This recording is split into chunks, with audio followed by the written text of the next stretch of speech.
Hello, everyone. This is Eric from Etiquette, and welcome to another Sunday night live stream, Sunday night for me. My name is Eric, and on this channel, every Sunday night at this time, we have a live stream for English teachers mainly, or any teachers, and also English learners that want to come and say hello.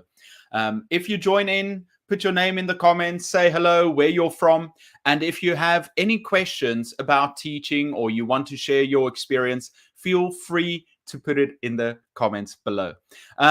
Today, we've got a very special live stream because we've got a fantastic teacher joining us. It's Paul from Hard Boiled English. I'm going to introduce him in a couple of minutes, but first I want to say hello to everyone who's already here. And then first, end in mind. Marcus, thank you so much for coming back again. I was last week, I saw end in mind and I thought, oh, should I say something? And so I'm so happy to have you back. And then is it Alina? Alina from Ukraine. I was actually trying to read my the Cyrillic alphabet. I've been trying to read. It's kind of difficult, but I'm trying to get better. Alina, welcome. End in mind. A question for you and your guest. Explainer, involver, enabler. Which type of teacher are you? Wow, what a fantastic question, end in mind. We'll definitely get to that one. That's a fun question. Abzal, hi. And Luza Ang. Luza Ang, good morning from South America, Eric. Good morning. Oh, buenos dias. Oh, I'm so bad at it. Buenos dias. Okay. Hi, Luza Ang. Abzal, I'm from India. Hi, Abzal. Can everyone hear me well? Is everything working? I just want to give it a couple of minutes. Jamar, good day, teacher Paul, watching from the Philippines. Excellent, Jamar. Welcome. And then Sylvania. Hi, Sylvania. What is that? Is that a mountain and the sun coming out? That's great. My dad is here. He says, hi, all teachers. And then Valentina from Italy. Hi, Valentina. Lovely to have you. One of my good friends also lives in Italy. I will make it a point to go and visit them one of these days. And Letty, hello from Ceuta, Spain. It's lunchtime. What are you having for lunch, Letty? Are you cooking anything?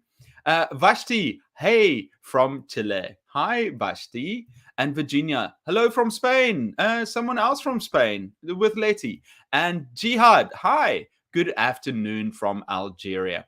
Yeah, so everyone, we're going to start in a couple of minutes. If you have any questions, you can put them in the comments and we'll try and get to them. But I think now is about time. Let's introduce our teacher for today. So Paul has a YouTube channel. I put it in the description below called Hard Boiled English. I think he's a fantastic teacher, and I'm so grateful that he put the time in to come on this show.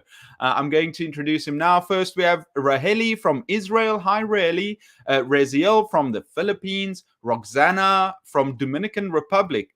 Butina from Tunisia. Wow. And another Lynn. Hi, Lynn. Good to have you back. And Khalifi. Okay. Well, everyone, here is our teacher for today, Teacher Paul. Hi, Paul. Hi, Eric.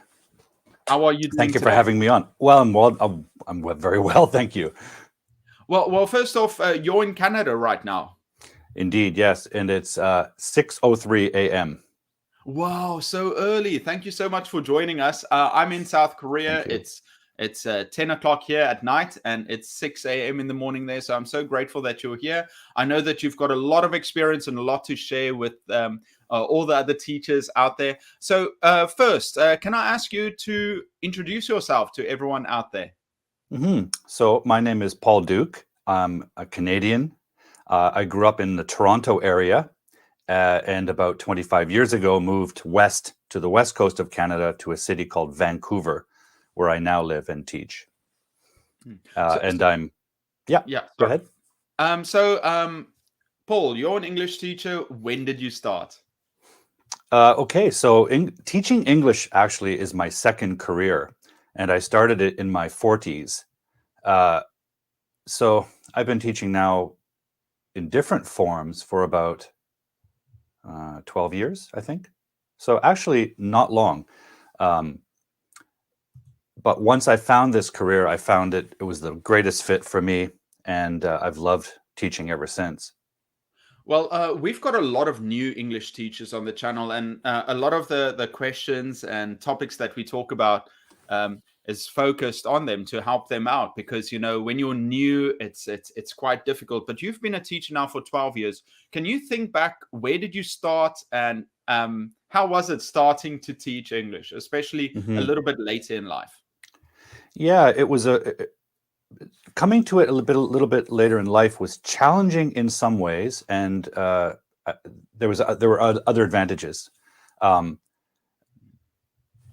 I was a pretty confident person by that time I became a teacher, and I didn't suffer from the sort of stage fright some teachers do. I was comfortable speaking to the group, and I had been living with the English language in various forms my whole life. I was good at English as a child. I'm a lifetime reader and writer. So when I got to it, I was very confident and very happy and excited. And I think I brought that to my teaching. However, because I came to teaching later in life, I became very self-conscious. At the same time of being confident, I was worried that I was sort of in over my head, and I wasn't. So it was a strange kind of, maybe a bit of a paradox. I was confident doing the work, but I also felt like I had a lot to prove. So I worked very hard, and I wanted to be good at it. So worked very hard initially, especially, but always, to do a good job for my students. That's really what motivated me. I wanted to be a good teacher. I wanted to give them what they needed. I wanted to help them improve. And so very quickly, by focusing on my students, I got past my own apprehensions. Now, on the other hand, in Canada, it's quite common for people to change careers. So there wasn't the sort of, I didn't experience any discrimination or ageism coming into the profession. And I was fortunate to get a job at a great school that had several teachers who had come to it as a second career. But I had successful careers in the past, so I was motivated to do well. And when I struggled at first, I felt bad about that and worked hard to overcome my challenges. Well, I just want to say it's fantastic advice, focusing on the students and doing your best for them. I think, as people are, we tend to focus on ourselves. We look at what our weaknesses are, So if a young teacher comes into the profession, they say, you know what? I'm shy. I'm not used to speaking in front of people. I don't know if I'm good enough. And, instead of looking at the positives, saying, well, you're energetic, you're young, you've got so much to learn, you've got so many questions that you can ask your students. And it's interesting, as you coming into the profession a little bit later, you were thinking, you know what, maybe I'm headstrong, but you focused on the positives of knowing who you are, comfortable in your own skin, and also, but focusing on ways that you can improve and learn. So I think what I took from your beginning is that wherever we are, we should focus on the positives and make those our strengths. And as long as you focus on your students and helping them, you will improve and you will get better. So you said that when you first started, you had some difficulties, and sometimes you make mistakes. Can you perhaps think of some of the mistakes that you made when you first started teaching, and that you worked on improving? Absolutely. And this relates to what you just said about being yourself and finding your own path. When I first began teaching, I was surrounded by excellent teachers, some of whom were younger than I am. And what I noticed right away was how great they were at energizing the classroom and having fun activities. And I was right next door to a wonderful teacher, and all I heard all day from her room. And I thought, okay, so to be an English teacher, I have to be energetic and fun and silly and cute and have lots of fun games. But as I did that, I felt really inauthentic. I felt like that's not really my personality. I'm sort of the straight man. I wear a jacket, and so I tried to do that at first. I tried to be the fun, cute teacher, and I thought, this doesn't feel like me. So what can I be? And I just realized I've got to be myself. And my personality tends to be a little bit reserved, a little bit calm, a little bit, I don't want to say cool in the positive, but just sort of, I've been described as aloof. But I thought, well, I'm going to be that kind of teacher. I'm going to be the kind of teacher that calmly helps my students, provides good information, and become that kind of teacher in contrast to my colleagues who were wonderful at what they do. And once I did that, I really found not only did I feel better about myself and my style, my students responded. I became that teacher that they could turn to for tough questions. I wasn't afraid to answer challenging questions. And that also extended to my colleagues. My colleagues would come to me with the challenging questions. So my strength was my knowledge of the language, and my weakness was, being the fun activity guy. But I found I didn't need to do that. Instead, I focused on being fun in different ways. So what I would do is I would make my classes surprising and strange. For example, to teach an essay class, I love teaching writing classes, but I would involve having the students do an activity that was almost like a human board game, where they would have to solve little puzzles, and they were confused. And what are we doing, teacher? This is so weird. But by the end of it, they would learn the components of an essay, and they started looking forward to my classes because every day would be something strange and unusual, rather than silly, cute, and fun.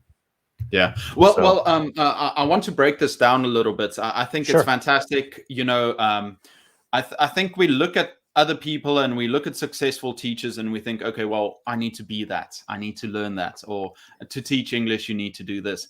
But you said, okay, well, this is who I am. I'm going to focus on my strengths and be who I am. And the students picked up on that. They finally saw, okay, well, this teacher is doing it his way. He's teaching us, and you're staying true to yourself and also your colleagues. I do, however, I just want to say that, I think it's important for us to be who we are, but it's also important for us to try new things. So like you said, you brought out, you had these games, you made it interesting in a different way, because I think a lot of people will say, oh, you know what, I'm kind of shy. I'm just going to be the shy teacher from now on. Whereas when you need to, you're going to step up, you're going to do something new, something interesting. So I just want to tell teachers out there, don't limit yourself. And even with the activity videos that I make for teachers out there, many of these things I think are useful. I don't use them in my own classes, but I can see how it might be useful for teachers who want to apply it in that way. So that's very useful. I'm just going to quickly talk to I see we've got some questions here. Martin is here. He says hello. But Darvesh, you asked about English subtitles. Now, I think recently with YouTube, they started implementing subtitles on live streams. So Darvesh, just check if it's possible. I haven't double checked, but it is possible on Facebook. There was something else I wanted to say. I'll just quickly go in there. Q King says, hello there. Just got in and looking forward to listening. I might be gone soon. Hi, Q King. Nora says, when you were talking about yourself, she said, that's totally me. Now, Darvesh has a question here. He says, his question is, say something about improving communicative English among students. So that's a good question to start off. Thank you, Darvesh. So Paul, being able to communicate in English is very important. How do you help your students to improve their communication? Well, I think this is a great question. It really is the core of everything we do, because whether you're writing it or speaking it, the language is there to be used to communicate with others. So we have to practice communicating with others.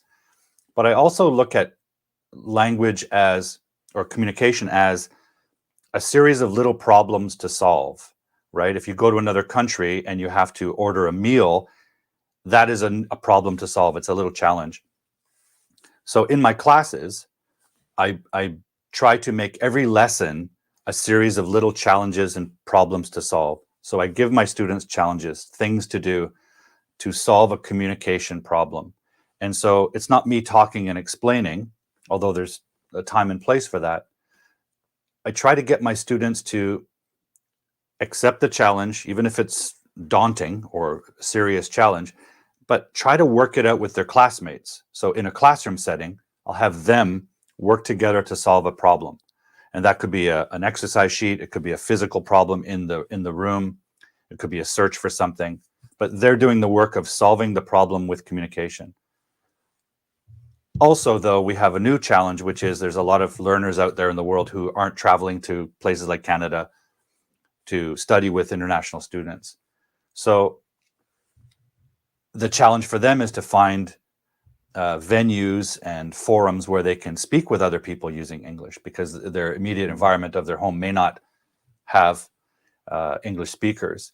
So one thing I've offered recently through the pandemic period is a weekly conversation club. I call it the Conversation Cafe. And a former student of mine co-hosts it with me. She moderates it. And we've had all kinds of great English learners from around the world join us, including some teachers. And it's not a lesson, it's just a chance for them to practice English. So we have a topic and it's just an open discussion. So finding forums like that, and there are some being implemented out there online. Activities and forums like that are useful. But I also believe that to improve communication, in addition to practicing it in some form, if you're alone, you can improve your English by doing things like reading, writing, listening, watching movies, watching shows. All of that helps, putting it all together. But eventually, you're going to have to communicate. And importantly, and this is where teachers are important, maybe most important, is giving feedback. Because you can practice alone, but you don't know if you're improving or doing something accurately or effectively or not until you get feedback. So I think feedback from teachers is important. Very important. Yeah, I love that you said challenge. We challenge our students. We as the teachers, we're there to set the scene and to say, okay, well, this is the challenge. Can you complete it? Is it a role play? Is it a worksheet? Whatever it is, we're just there to guide our students. They actually have to do the work. And the reason we give them these challenges is to motivate them and to give them a goal. Now, what's difficult is if you're an English learner, is you've got to set your own goals. What are some problems that you think you might have in the future? What do you want to work on? What do you want to learn? So Darvesh, it's important to speak with other people, to practice, to learn new skills, and you can do a lot of it on your own, or like Paul said, it's great to have other people to communicate with and a teacher to give feedback. Okay, I'm quickly going through here. Anis says hello. Shada from Iraq. Uahida, hi. And guest Paul. Thank you for the wisdom. Carmen is here. Shada, please. Let's see. Thank you for this. I totally agree. Practice makes perfect. And now we've got a question from Boni-esther. She says, Paul, could you please describe the context of your experiences teaching English? Public school, privately tutoring, typical age and proficiency levels, use of a curriculum, textbook or not? Thank you so much, Boni-esther. You always ask great questions. So I think it's important for us to know where you're coming from. So do you mind discussing that to describe? No, not at all. I worked for 8 years in the most recent 8 years in a private English language school called ELS Language Centers. It's a global company, an American company, and they have a branch here in Vancouver. It's a great company. It's a great school. Now, it's academically oriented. So the goal is to prepare students for university in an English-speaking country like Canada or the USA or Australia or Britain. So it is academically oriented, and there are different levels. I taught all of the different levels. However, I quickly came to specialize working with the advanced learners and the master's level learners, pre-university, because they had challenging questions for their teachers, and I was comfortable answering them. And also, they need to focus on they focus on writing a lot, reading and writing to get ready for university. And I found that I really enjoyed that and had something to contribute.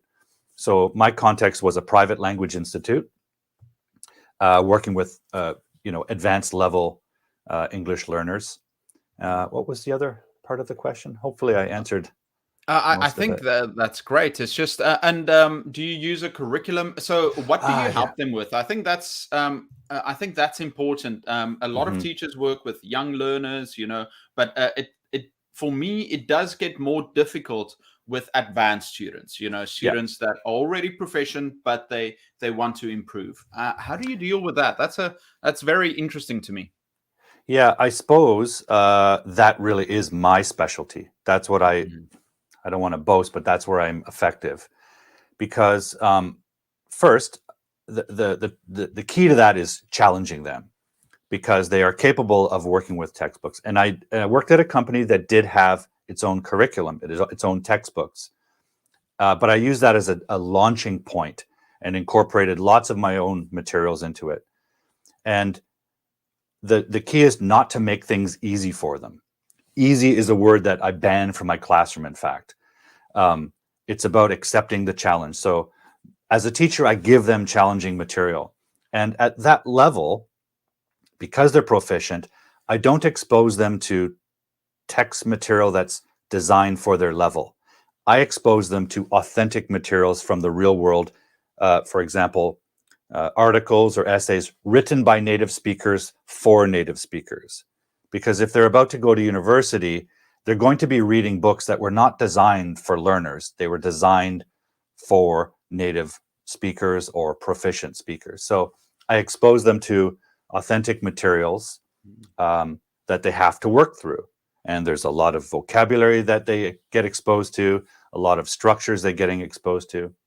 And then in terms of developing their skill, uh, the focus is on really building an understanding of the nuances of meaning that come from slightly different expressions or slightly different word choices, and really investigating the depth of the language at that level. So it's not a question of is this sentence correct or incorrect? It's about what is it communicating? What is it meaning?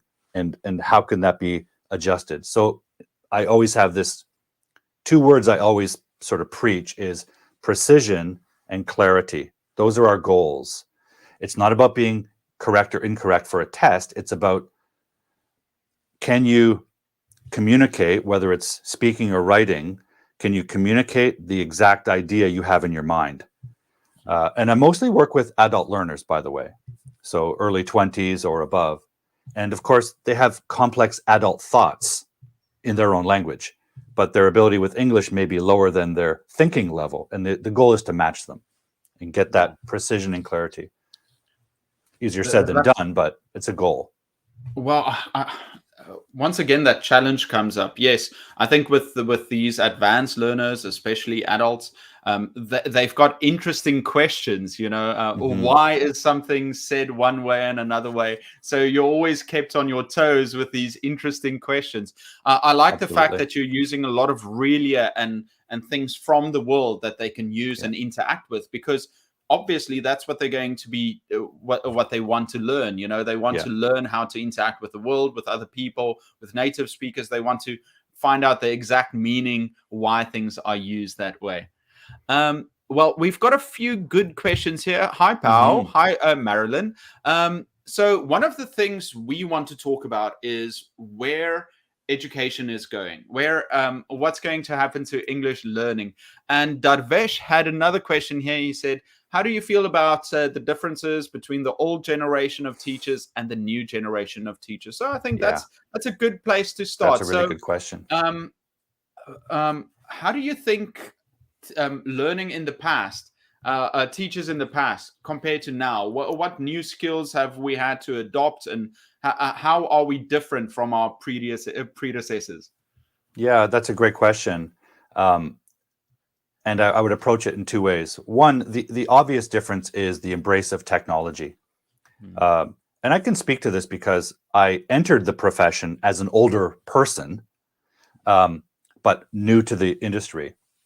And I've worked with younger teachers and older teachers. And I have seen that the older teachers avoid the technology. I've met teachers who were excellent teachers, but didn't even know how to use a computer very well. I'm very comfortable with technology and video and all of these tools, and I see them as great tools for learning. I think this is an ongoing conversation. I think the obvious difference is the technology. New teachers are very comfortable with technology.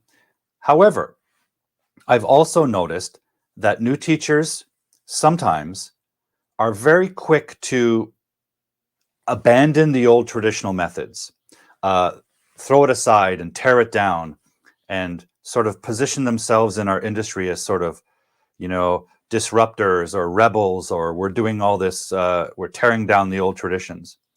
And I'm a little bit cautious of that because some of the traditions were there for a reason. Some of the techniques older teachers used work. They're based on really, really thorough and rigorous research done in academia. And there's a place for that. Now, the knowledge of language acquisition that came from that research, I think we need to carry that with us, but evolve the techniques used in the classroom, including technology. I was very quick to use technology and embrace classroom technology and all that, and social media.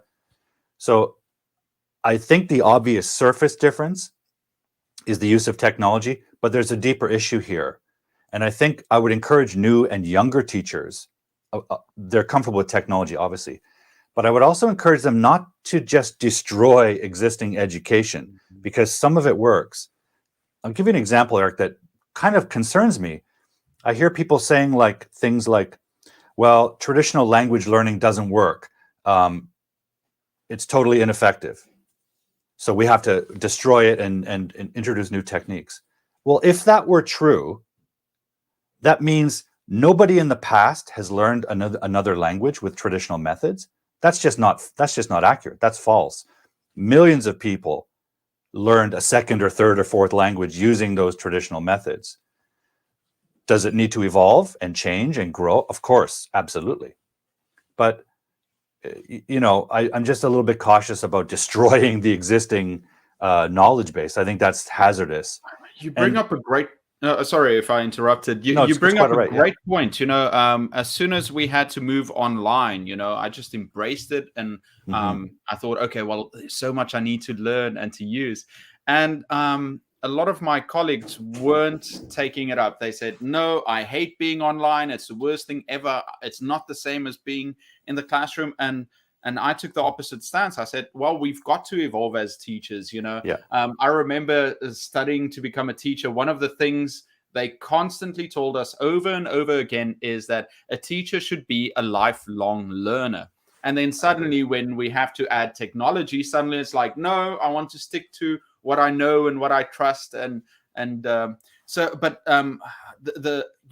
is a balance to it. Now with the new technology and the resources at our fingertips, we are quick to look for shortcuts, not just teachers, but people in general. Now that things are becoming easier, we say, okay, well, we just have to look towards the future, and only the new ways count, where exactly like you said, people have learned languages in the past. So we've got to look towards the past, what we've learned. I think one thing that I would like to do is also learn more about grammar and the teaching techniques, that we can use and then adapt for teachers right now. So yeah, Absolutely. Thank you so much for bringing that up. I see Kev says here, Kev is one of the greatest commenters. He says all teachers equal authority, obey, new teachers student centered. Yeah, Kev, I can see that, but I think as new teachers, we are also supposed to be there for our student. We're also supposed to be an authority too. We can't let the students walk all over us. But yeah, definitely being student-centered is important. And then Endymine says, I suppose Teacher Paul says he's grading the difficulty level, not the material. Great advice when possible, which is almost always. Okay, excellent. Thank you so much, Endymine. Is it important to set your objectives, writing your targets before you teach English, like lesson planning? And what are the activities that you can do to motivate students to learn English? So these are two different questions, I feel. So the first thing is, before you teach a class, you have a lesson plan, you know what you want to teach.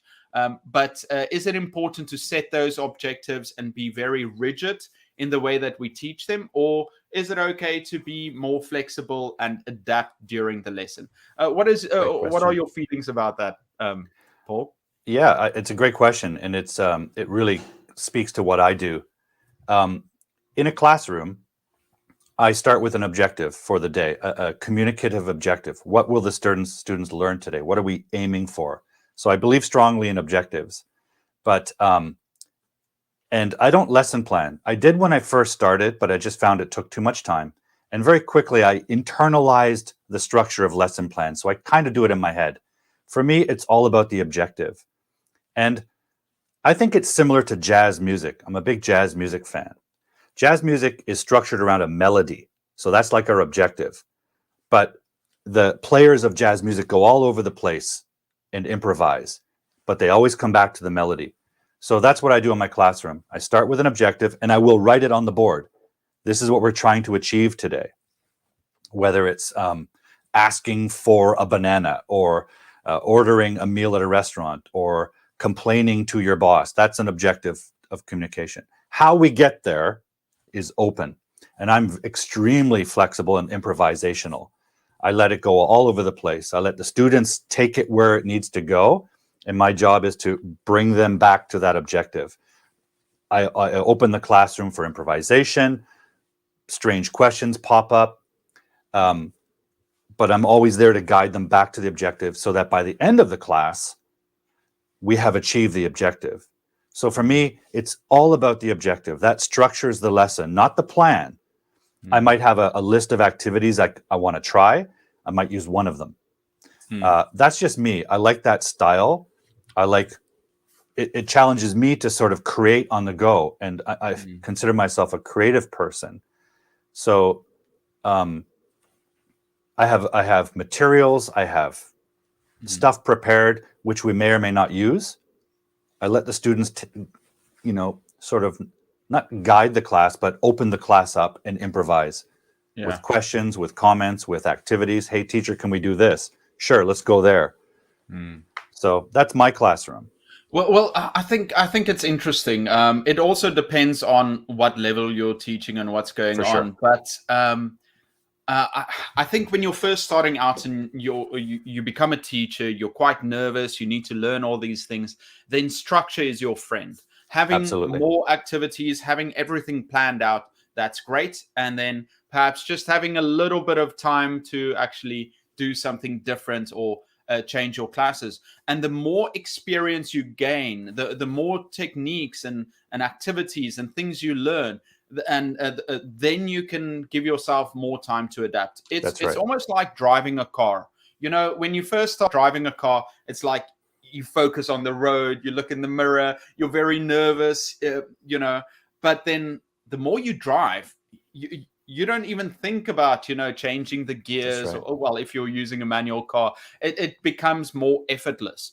Now, what I would suggest for newer teachers is have a structure, have extra content and activities to use.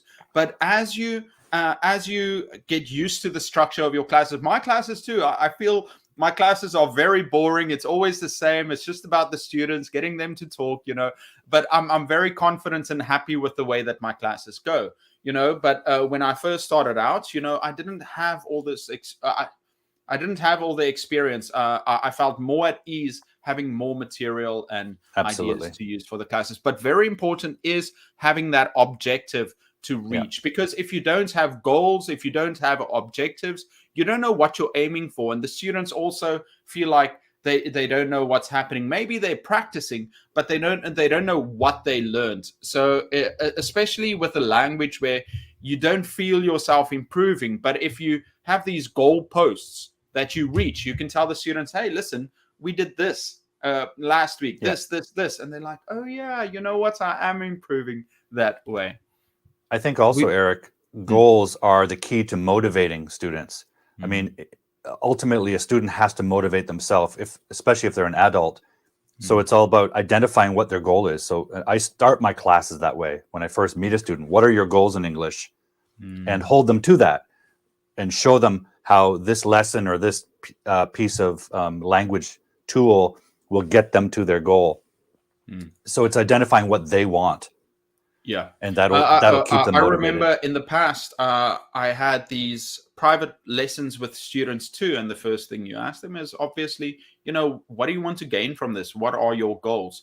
Yeah, When you teach larger groups and younger learners, or not younger learners, but if you're teaching low-level learners, it's better for you to guide them to say, okay, yeah, well, I'm the teacher. I've got an idea of what you need, and my yeah, goal is to get you there. But I love absolutely. that comment about, it's a great way to motivate our students, because this is coming to Jomar's second part of the question. What are the activities that you can do to motivate students to learn English? It's a good way. So, Paul, how do you motivate your students? Obviously, your students come to you because they have a need, they want to learn. But what are some ways that you motivate your students? Or if you had a student that was sent to you by their parents, or by their company, said they had to learn something, how would you go about motivating those students with low motivation? It's a great question. And again, I focus on working with advanced learners, usually in their early 20s, preparing for professional life or university. So they have a clear goal in mind. However, as Eric says, sometimes these young people are just visiting my country as a sort of studying holiday.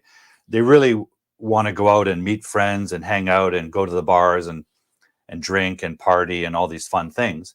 So for me, the most important thing is when I meet a student, learning about them. What are their dreams? What are their goals? Even if their goal is just to go to every bar in Canada and meet friends. If that's a goal, that's cool. I'm not going to judge that. In fact, I'm going to use that to help them learn. So I try to customize our classroom work to their individual goals. And so we're always reminding them of what they want. Even if it's like, teacher, I don't want to go to university, I just want to party. Okay, fine. That's a goal. What kind of language do you need to do that? How do you make new friends at the bar or the nightclub? How do you want to So impress someone? Yeah. absolutely, how do you meet girls and boys at the nightclub politely and respectfully? So I try to identify their personal goals, no matter what they are, and introduce material that speaks to those goals, so that even if they hate school and they hate being in the class, they're learning about something that is important to them, whether it's the nightclub language or they just want to play sports. No problem. Let's get the language in there. So for me, motivating is about personalizing it as much as possible. That's a challenge with a larger group, obviously, but I think that's my job. That's my work. So that I'm not treating them as a faceless mob, but a group of individuals. So it starts with me learning who they are and what they want out of life, and respecting those goals, no matter what they are, even if they're not going to university and getting a degree. And then reminding them of their goals through the material, through designing the class for them. So that goes back to something else, back to lesson planning. I may have a curriculum, for example, a textbook that I use for every cohort of students, but I'm going to design the class for that particular group and those individuals. So I'm constantly changing my materials, constantly customizing them. That's a lot of work. I don't recommend it for everyone, but that's Yeah. part of what I do. Well, I think that's great. I always say it's all about the students. So if you take their interests, their goals, or what they want to learn, and make it about them, then they're going to enjoy sharing that. I do that. I think that's a focus in many of my classes too, where I try to get the students to share more about their lives, and as they share about their lives, they become invested in the class, because they feel like, well, you know what, this place is important because I get the opportunity to learn new things, but it's all about me and interacting Yeah. with other people. So that's so nice. So motivating students, very important. Make it fun, make it interesting, have Yeah. fun activities. But if you can incorporate the students' lives, their interests, and their goals for the future, that's how you motivate them. And it doesn't matter if advanced, That's intermediate, right. or beginner.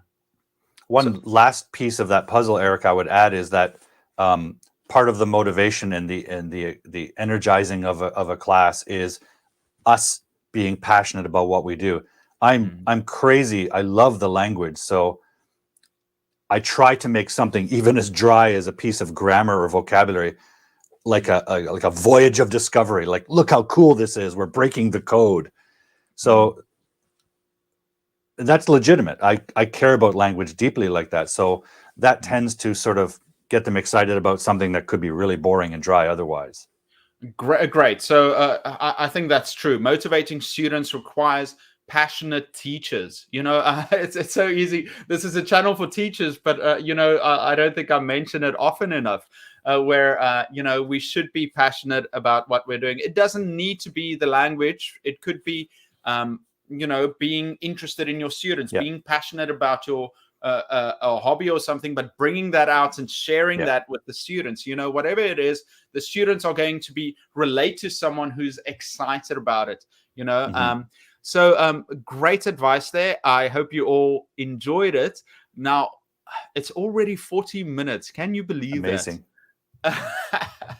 And here we've got one of our subscribers, Modern Maria, and she has a question. She says, what do you think of shadowing as a speaking exercise to a group class? Now, shadowing is also called echoing, and it's basically where students listen and then repeat. I've got some feelings about this, but I'm more curious about, how do you feel about using shadowing as a technique in your class? Well, as I've mentioned, I work with advanced students, so feedback is essential for them, and they're self-aware, and we want to get to them to the point where they self-correct. So echoing or shadowing can be effective. So if they say something that doesn't quite work, I might repeat it, or repeat it later, sort of record it and get to it naturally when it comes, and they'll go, oh, Paul said it that way, I said it that way, and then they'll self-correct. On the other hand, I also want to encourage them I want to encourage fluency. So I let them speak. I let them explain things. I don't want to cut them off constantly. And I think that's the balance that can be tricky. Yeah, it's interesting. It once again, it depends what your objective is with the shadowing. So for example, if you want to work on their pronunciation, a lot of times it's weird in class. You start getting a feeling when I should do what, and sometimes I don't plan on using shadowing, but when a class requires it, when we're talking about something. One of the mistakes a lot of Korean students make, and it's because of how Korean is pronounced. Some of the grammar rules they have. It's how about new? They say how about new, and so obviously in that case, I ask the students to repeat after me to try and get it right. So it could be for pronunciation. It could be, like you said, for feedback when they make mistakes, or when you want to let them say things in a better way. Maybe you can use shadowing for that. I know that a very old school method that a lot of Korean teachers use is getting the students to repeat phrases over and over and over again, or memorizing things. In that case, I'm not a big fan of only just memorizing something and then saying it out loud. I don't like that. I feel the students, the better way to internalize it is by using it more naturally. So I wouldn't go about memorizing, but a fun technique a lot of teachers use is by writing a sentence on the board and then slowly removing some of the letters. That's also nice. I think almost like shadowing. It's kind of fun to use that. Okay. Paul, is there anything else that you would really like to talk about? I've got a few more questions, but I want to open it up for any topics that you might want to talk about. Let's talk about your channel for a little bit. Sure. What do you do on your channel, and or what kind of videos do you put on your channel, and what do you talk about? Sure. Yeah, this is another part of my experience as a teacher. As a child, I wanted to be a filmmaker. I was crazy about movies, and I knew everything about movies. I read about movies. I was kind of a lonely kid, and I gave up that dream at some point. I had a career as a private investigator initially before becoming a teacher. So, you know, in the movies, private detectives like Humphrey Bogart are considered these hard-boiled detectives, tough guys, work in the streets. And when I became a teacher, I wasn't necessarily proud of that career. I wanted to leave it behind. But at some point, I wanted to make a video example of my lesson so that I could build a website and offer tutoring. So I approached a student of mine who had a camera, and he also was planning to go to film school, and asked him to stay after class and record me doing a lesson. And we had so much fun doing it. It kind of clicked to me like, oh, there's a whole new possibility here using video to teach English. So we started brainstorming, he and we started coming up with an idea for a series of videos, almost like a TV series. And it reignited my passion for filmmaking that I had as a child. And I thought, I can combine my childhood passion with my profession. So I started writing some ideas and developing what became a series I call English Weirdness. And it became, it got the attention of a school in Japan who gave me some money to continue shooting them and sort of developing it. And what it is it's a series where we start with a little drama. And by the way, I make this entirely with my students, none of whom know anything about filmmaking except my cameraman. And we have a little drama where they're sort of miscommunicating. There's a problem with the communication. It kind of turns to a nightmare. And then the student who miscommunicated comes to my classroom and asks for help. And then we have animations to help explain it. And I use what we call the inductive method, which is start with an example and pull out the logic behind it, pull out the structure, pull out the grammar. And the students do this. I guide them through questions. So the video models student asking questions, not me explaining. And that became of interest to this school in Japan that wanted to implement that kind of teaching, using a lot of eliciting, a lot of questioning. Anyways, the series continued, and I'm right now putting the final touches on episode 10. I sort of likened the series as sort of Sesame Street meets the Twilight Zone. Two of my favorite shows. So that's on my YouTube channel, and I call my channel Hard Boiled English to sort of make fun of my previous career as a private investigator. I had some great advice by someone who knew a lot about YouTube channels. And he said, Paul, you should embrace your past and make it part of your brand. Play with it. So I started playing with this idea of Teacher Paul as this character who's kind of a language detective. And so he's the hard-boiled language detective, there to solve your English mystery. And it became the sort of theme of the channel. And of course, I also host a weekly live stream on the channel as well on Friday nights, where I basically answer questions and go to the whiteboard and break down some English questions students have. Fantastic, by the way. I've seen some of those. They're so useful. What time is that again? Sorry for interrupting. I just wanted to say I saw some of those, and I thought, wow, Eric, that's great. You need to improve a lot by seeing that.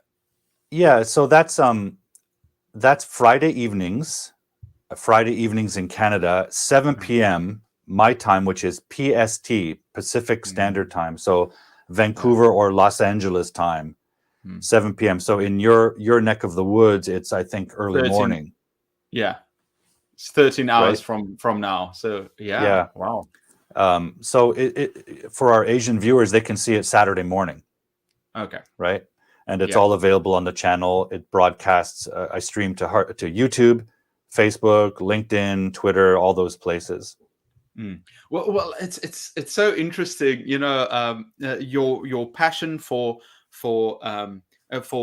making videos. And by the way, I think your passion has also been in acting. You know, bringing everything together and using that. Try to have some fun, having fun, and you know, so you had this passion for making movies that came out and you started doing that. Whereas for me, when I first started, I had a fear of making film. I hated being in front of the camera, and I challenged myself to get on camera, and still, we both ended up on YouTube, which is great, because we can meet and we can share these ideas, especially with your students, and it will help you improve as a teacher and help other people, other teachers and learners out there too.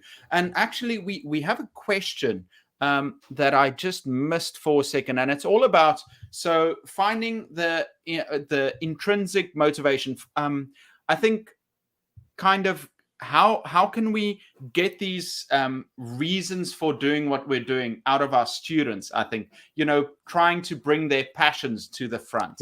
So when you're working with your students, do you have how can you get your students to wait? Here we go. This is self-regulated learning builds on intrinsic motivation. How do we help students discover theirs? End in mind, that was well said. It took me a couple of minutes to say the same thing. Okay, so End in mind's question: how do we help our students discover their motivation? Yeah, it's a great question.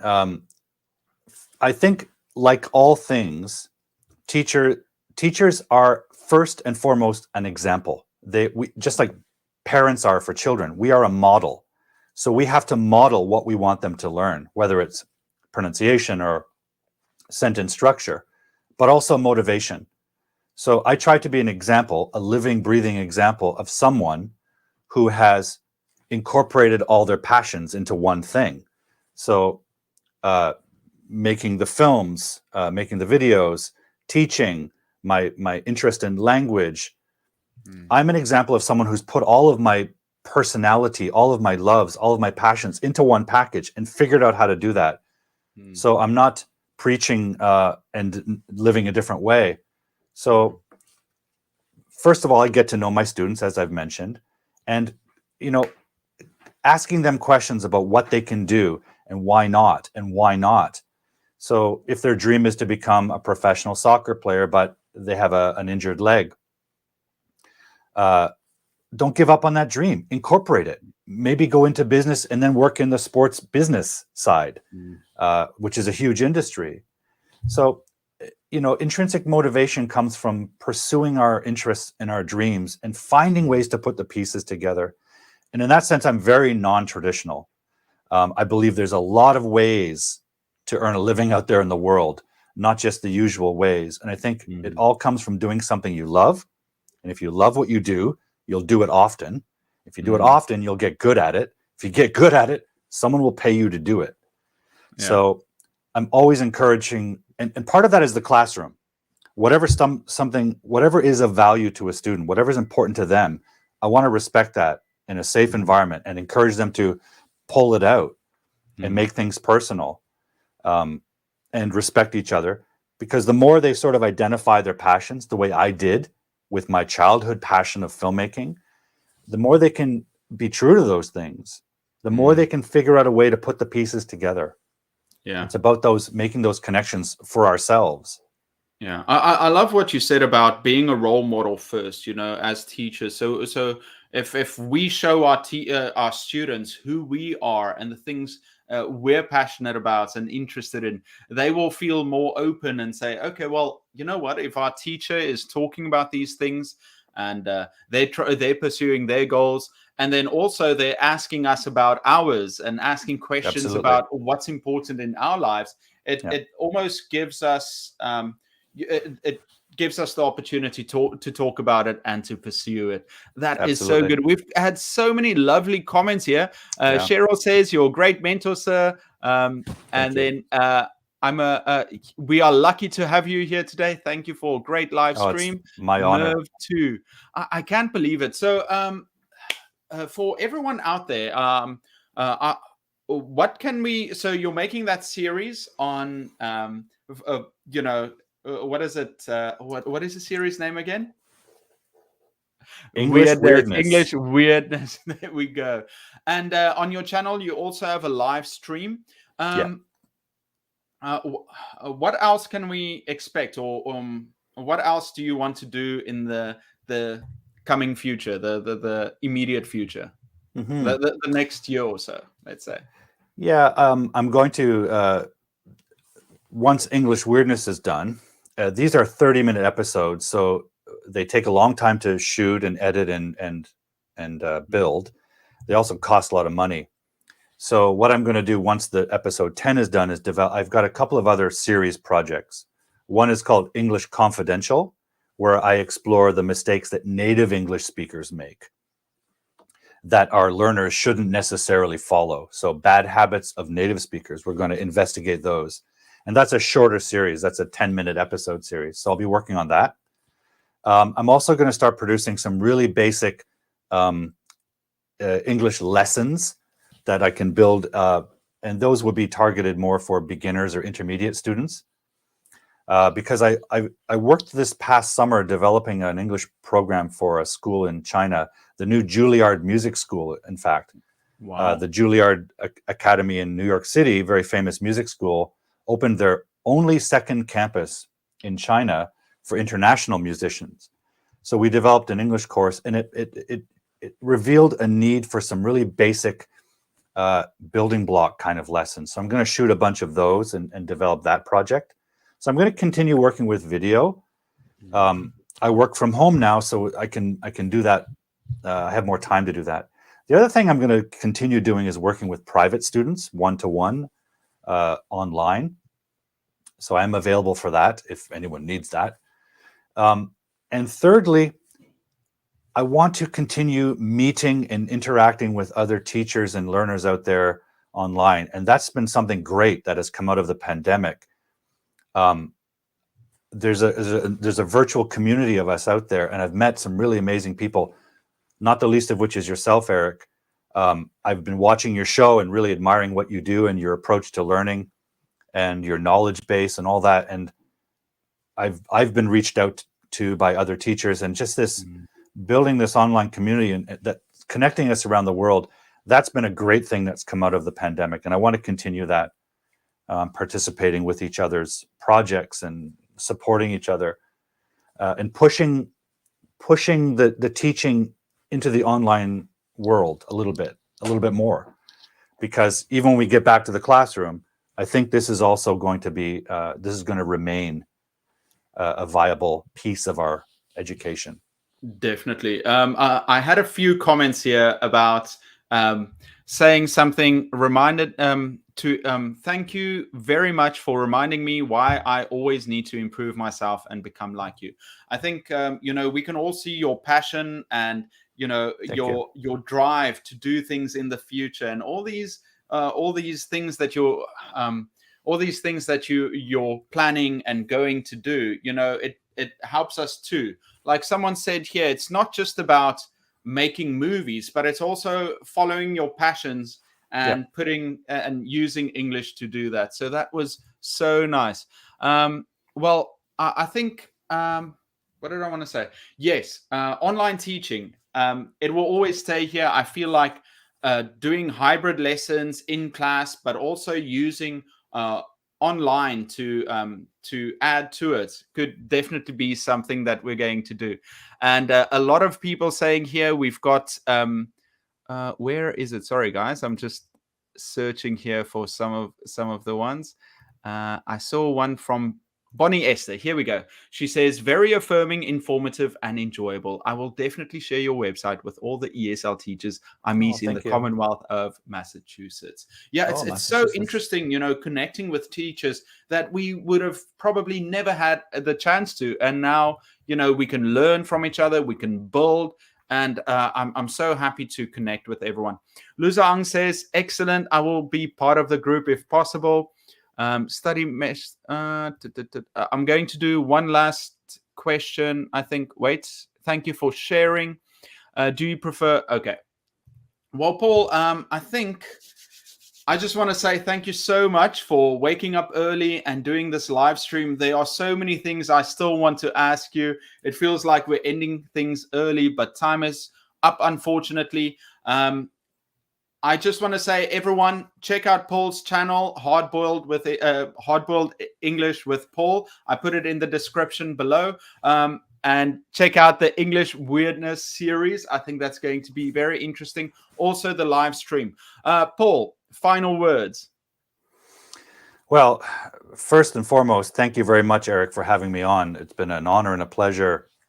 And thank you to all your viewers who are teachers and learners. And thank you for participating and asking such amazing questions. And I would just encourage everybody to try new things. And by the way, I'm 56. So it's never too late to try new things and incorporate your passions and try to be a great example for your students and motivate them through your motivations and your energy as well.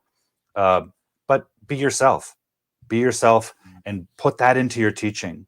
Customize your teaching around who you are.